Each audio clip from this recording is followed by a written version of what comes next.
Nous sommes venus à Vigny Sud. Nous, c'est le domaine Gilles Laurens.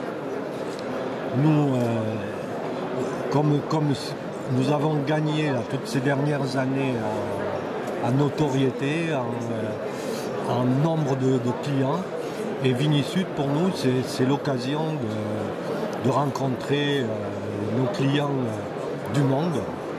Nous avons à peu près 80 clients dans 22 pays différents à l'export, et à Vigny Sud, la plupart de ces clients sont présents. Donc pour nous, c'est un point de rencontre un peu exceptionnel. Ça nous permet d'éviter d'aller leur rendre visite où ça coûte bien plus cher.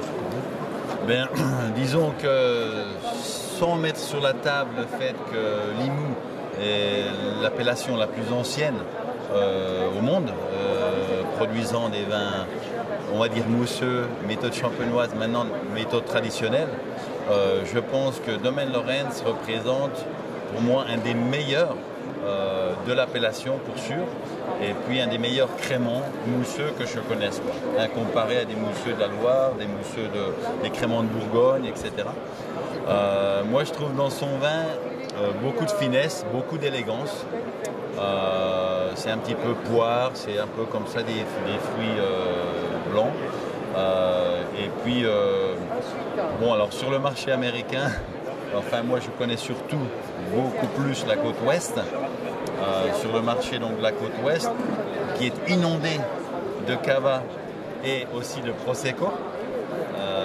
Maintenant les prosecco ont fait une entrée très très forte sur le marché américain et californien. Et moi je pense que justement comparé à la plupart des prosecco, et aussi si on regarde un peu le rapport qualité-prix, Domaine Lorentz pour moi est positionné dans les vins qui ont le plus de classe, parce qu'on goûte de tout, il y a de tout, etc. Et même si tu as peut-être un tout petit peu de sucre résiduel, ça reste un brut. Et c'est là justement que j'ai toujours trouvé, depuis que je l'importe et que je le distribue, que là, comme on dit, you're walking the fine line. Donc tu es brut, mais tu n'es pas austère, bien loin de là. Et il y a toujours un côté fruité, qui est souple, élégant, et moi j'adore. Et je me suis fait beaucoup d'amis avec le vin de Jacques, y compris moi-même. Voilà. En plus de l'élégance et de la finesse, les vins sont aussi tout à fait au caractère de Jacques, et qui expriment beaucoup de franchise et beaucoup de générosité aussi. Ce sont des vins aussi qui sont complexes, parce que en fait la Flandre avait commencé il y a quelques années déjà et comme précurseur avec les cavas.